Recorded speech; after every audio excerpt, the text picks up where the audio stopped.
예레미야서 14장 13절에서 22절까지의 말씀을 다 함께 받들어 읽겠습니다. 이에 내가 말하되 슬프도소이다. 주 여호와여 보시옵소서.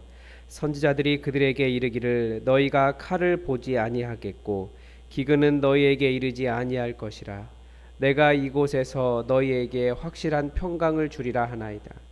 여호와께서 내게 이르시되 선지자들이 내 이름으로 거짓 예언을 하도다. 나는 그들을 보내지 아니하였고 그들에게 명령하거나 이르지 아니하였거늘 그들이 거짓 계시와 점술과 헛된 것과 자기 마음의 거짓으로 너희에게 예언하는도다. 그러므로 내가 보내지 아니하였어도 내 이름으로 예언하여 이르기를 칼과 기근이 이 땅에 이르지 아니하리라 하는 선지자들에 대하여 여호와께서 이와 같이 말씀하셨노라. 그 선지자들은 칼과 기근에 멸망할 것이요 그들의 예언을 받은 백성은 기근과 칼로 말미암아 예루살렘 거리에 던짐을 당할 것인즉 그들을 장사할 자가 없을 것이요 그들의 아내와 아들과 딸이 그렇게 되리니 이는 내가 그들의 악을 그 위에 부음이니라. 너는 이 말로 그들에게 이르라. 내 눈이 밤낮으로 그치지 아니하고 눈물을 흘리리니 이는 처녀딸 내 백성이 큰 파멸 중한 상처로 말미암아 망함이라. 칼에 죽은 자요 내가 성읍에 들어간즉 기근으로 병든 자며 선지자나 제사장이나 알지 못하는 땅으로 두루 다니도다. 주께서 유다를 온전히 버리시나이까? 주의 심령이 시온을 싫어하시나이까? 어찌하여 우리를 치시고 치료하지 아니하시나이까? 우리가 평강을 바라도 좋은 것이 없고 치료받기를 기다리나 두려움만 보나이다. 여호와여 우리의 악과 우리 조상의 죄악을 인정하나이다. 우리가 주께 범죄하였나이다. 주의 이름을 위하여 우리를 미워하지 마옵소서. 주의 영광의 보좌를 욕되게 마옵소서. 주께서 우리와 세우신 언약을 기억하시고 패하지 마옵소서. 이방인의 우상 가운데 능히 비를 내리게 할 자가 있나이까? 하늘이 능히 소나기를 내릴 수 있으리이까? 우리 하나님 여호와여 그리하는 자는 주가 아니시오니까. 그러므로 우리가 주를 앙망하옵는 것은 주께서 이 모든 것을 만드셨음이니이다 하니라. 아멘.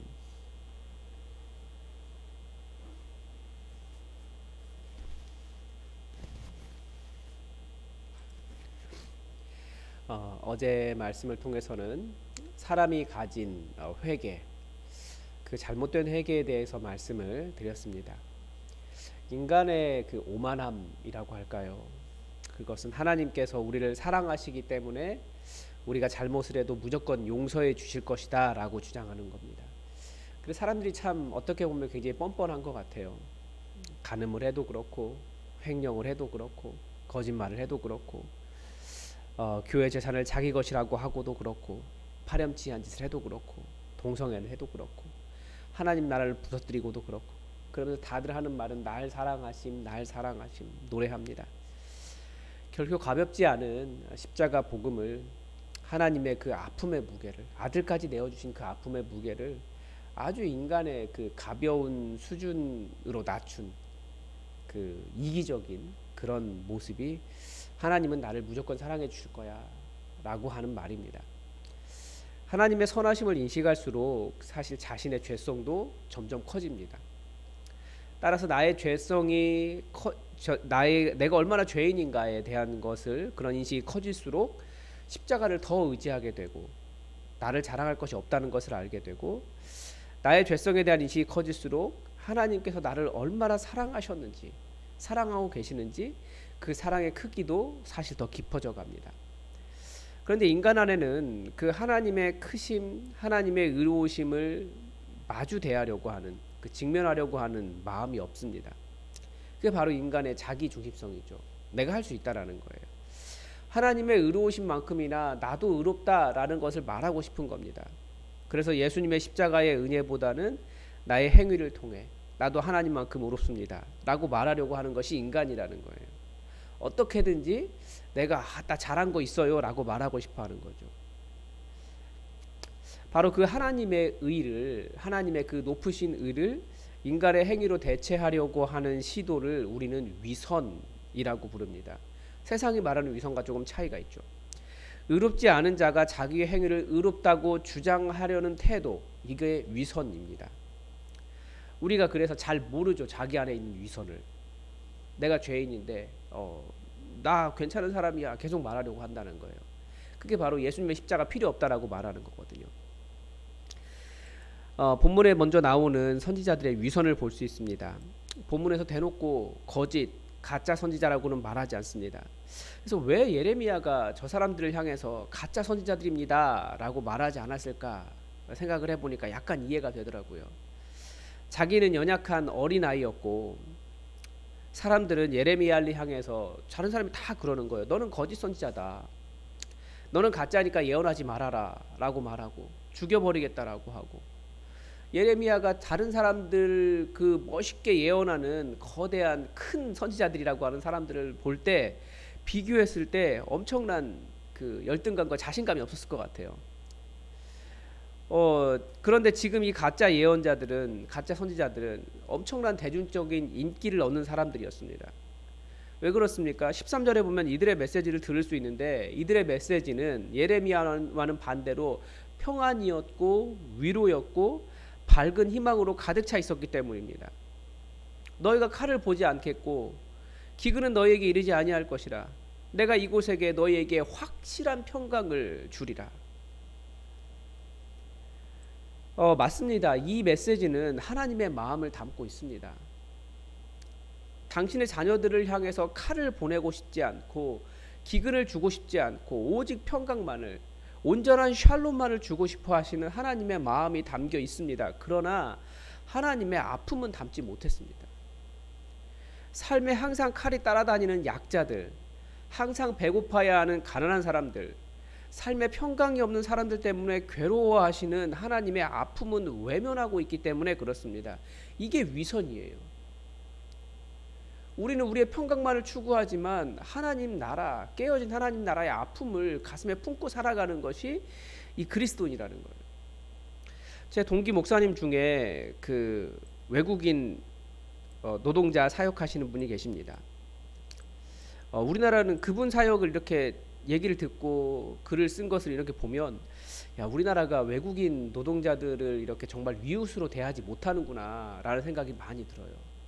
아니 어떻게 예배 드리는데 경찰이 와가지고 불법 이민자 찾겠다고 예배 중간에 들어와가지고 검사하고 그런 짓을 할 수 있습니까?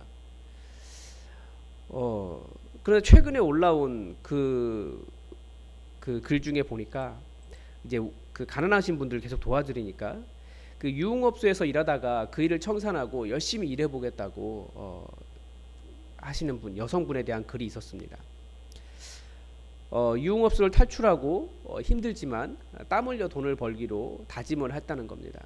그래서 공장에 들어가서 육체노동을 하면서 열심히 돈을 벌었습니다. 병원에서 혈액 검사를 했는데 간 수치가 높게 나왔다는 거예요. 그때 정밀 검사를 하고 치료를 했어야 되는데 다니던 공장에서 그렇게 휴가를 내기가 어려워서 시기를 놓쳐버린 거죠. 그래서 간경화로 진행되어서 이제는 이 시기에는 손 쓸 방법이 없는 거예요. 그저 하루하루 죽어간다라고 이야기하면서 계속 유흥업소에 있었으면 낮에 병원에 갈 수 있었으니까 오히려 치료받을 기회가 있었을 거라는 거예요. 도대체 이게 뭐냐고. 그러니까 이분은 매일매일 이런 분들을 접하다 보니까 이분이 느끼는 하나님은 어떤 분이실까요? 인간의 고통에 둔감한 분으로 느껴지기도 해요, 때로는. 근데 어떻게 보면 인간의 고통에 둔감한 것은 평안을 이야기하는 그리스도인들도 똑같다는 겁니다. 온유하고 부드럽고 평안을 이야기하고 안식, 이런 좋은 이야기하는 목회자들을 보면 온유하고 부드럽고 훌륭한 목사님으로 보이는 것이 아니라 그 하나님의 마음을 품지 못한 가짜 목사로 보이더라는 거예요. 이해가 되죠. 하나님께서 우리를 부르신 이유는 이 세상이 하나님의 아픔으로 가득 차 있기 때문입니다. 사실 아담과 하와의 범죄 이후 세상은 지금까지 계속해서 하나님의 뜻과는 관계없는 폭력과 이기심과 자기중심성과 자기를 높이려는 사람들의 그런 세상에 엄청난 폭력으로 가득 차 있어요. 왜 하나님께서 노아의 홍수를 보내셨습니까? 엄청난 성폭력이 있었잖아요. 엄청난 살인과 엄청난 전쟁과 지금 우리가 여전히 이 시대에도 우리가 보고 있잖아요. 엄청난 이기심과 폭력으로 가득 차 있습니다. 큰 자는 큰 폭력으로, 작은 자는 작은 폭력으로, 이기심과 분노로 그렇게 하나님 나라를 다 부서뜨려 왔기 때문에 하나님은 그 가운데 하나님의 사랑으로 회복을 할 사람으로 선지자와 같은 자로 우리를 부르셨다라는 거예요. 그런데 하나님의 아픔을 느끼지 못하고 그저 평안만 외친다면 그 메시지는 나의 바람만을 반영하고 있을 뿐이지 하나님의 아픔을 반영한 것이 아니라는 겁니다. 하나님은 그들을 보내지 않으셨다라고 말씀하시면서 거짓 평강을 선포한 그들에게 칼과 기근과 외로운 죽음을 있을 것이라고 말씀하십니다. 하나님은 그런 거짓 선지자들 절대 용서하지 않겠다. 나아가 그런 거짓 선지자들의 메시지에 열광하며 하나님의 아픔을 외면한 유다인들도 용서하지 않겠다라고 하십니다. 우리가 잘 새겨드려야 하는 말씀이죠. 이제 19절부터 22절까지는 정말 절절한 탄식이 나옵니다. 이 말씀이 선지자 예레미야의 탄식인지 백성들의 간구인지 정확히 구분되지는 않습니다. 주어가 우리인 것을 보면 백성의 간구로도 볼 수 있지만 유다를 버리신 하나님의 예언과 가뭄으로 인한 고통을 직면한 선지자의 눈물 어린 탄원으로도 볼 수 있습니다. 15장 앞부분과 이어서 보면 이건 선지자의 탄원이 맞는 것 같습니다. 그러나 어느 쪽으로 읽느냐에 따라서 내용은 완전히 달라집니다. 백성의 간구로 보면 유다인들의 유선이죠. 그러나 선지자의 탄원으로 읽으면 하나님의 그 심판을 알고 있는 그 눈물 어린 기도입니다. 그래서 선지자가 하나님도 17절에서 너는 이 말로 그들에게 이르라 내 눈이 밤낮으로 그치지 아니하고 눈물을 흘리리니. 그러니까 하나님도 우신다는 거예요. 밤낮으로 우신다는 거예요. 심판하셔야 되는 하나님이시지만 밤낮으로 오신다는 거예요. 그래서 선지자도 이렇게 울면서 탄식하며 하나님 왜 그러십니까? 왜 그러십니까? 굉장히 가슴 아프게 가슴을 치면서 울고 있습니다.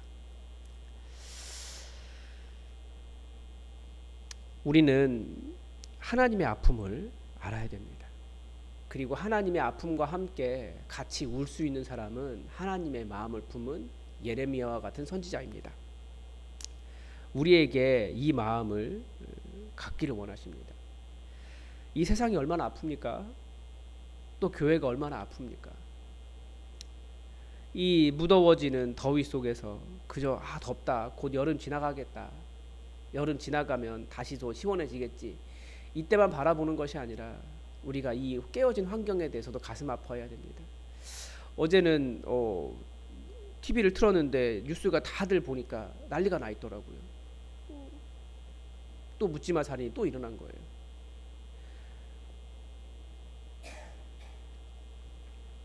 근데 20대 초반의 젊은 사람이더라고요. 어떻게 이런 일이 이렇게 너무나 쉽게 일어날 수 있는지, 그것도 신림역에서 그런 일이 있었는지 얼마 되지도 않았는데 다들 분노해요. 다들 자기를 높이려고 하고요. 하나님은 이런 모든 것을 다 보고 계시고 알고 계신데 얼마나 마음이 아프시겠습니까? 그리고 하나님도 이렇게 우신다라고 하세요. 내 눈이 밤낮으로 그치지 아니하고 눈물을 흘린다. 거짓 예언자가 확실한 평강을 외치지만 그건 속임수일 수 있습니다. 그렇다고 우리가 이 땅 위에 하나님의 확실한 평강이 임할 것을 포기할 수도 없습니다. 우리는 이 일을 위해 이렇게 아프게 기도해야 할 이 땅의 유일한 사람들입니다. 모든 종교들은 자신의 평안을 위해 기도하지만 우리는 이 땅의 평화를 위해서 기도하는 사람들입니다. 그렇지 않고 나의 평안만을 위해 살아간다면 그것도 하나님의 아픔을 외면한 거짓 선지자들의 위선과 같을 수 있습니다. 우리가 이 세상에 하나님의 평강, 하나님의 샬롬을 위해서 부르심을 받았다는 것을 기억하고 하나님의 아픔을 우리도 오늘 하루 마음에 담고 기도하는 그런 하루가 되었으면 좋겠습니다. 오늘도 하나님의 뜻이 우리에게 이루어지기를 주기도문으로 기도하겠습니다. 하늘에 계신 우리 아버지, 아버지의 이름을 거룩하게 하시며 아버지의 나라가 오게 하시며 아버지의 뜻이 하늘에서와 같이 땅에서도 이루어지게 하소서. 오늘 우리에게 일용할 양식을 주시고 우리가 우리에게 잘못한 사람을 용서하여 준 것 같이 우리 죄를 용서하여 주시고 우리를 시험에 빠지지 않게 하시고 악에서 구하소서. 나라와 권능과 영광이 영원히 아버지의 것입니다. 아멘. 여러분 오늘 이제 주일을 준비하는데 주일 예배를 위해서 여러분 기도해 주십시오. 특별히 이번 주부터는 2부 예배에 회중 찬양이 아니고 우리 찬양대 찬양으로 함께 하려고 합니다. 이 찬양이 하나님께 영광이 되는 큰 은혜의 시간 될 수 있도록 여러분 찬양대를 인도하는 분과 또 참여하는 모든 사람들을 위해서 여러분 기도해 주시고 우리 모든 예배가 풍성한 은혜가 있을 수 있도록 기도해 주십시오. 여전히 청년들을 위해서 기도해 주시고 교회 학교를 위해서도 기도해 주십시오. 말씀을 준비하는 최철규 목사를 위해서도 기도해 주십시오. 우리 교회뿐 아니라 이 땅의 아픔을 여러분 기억하시고 하나님의 위로가 있도록 또 이 땅이 하나님의 나라로 온전히 회복될 수 있도록 우리에게 갈 길을 가르쳐 달라고 또 함께 기도해 주시기 바랍니다. 다 함께 기도하겠습니다.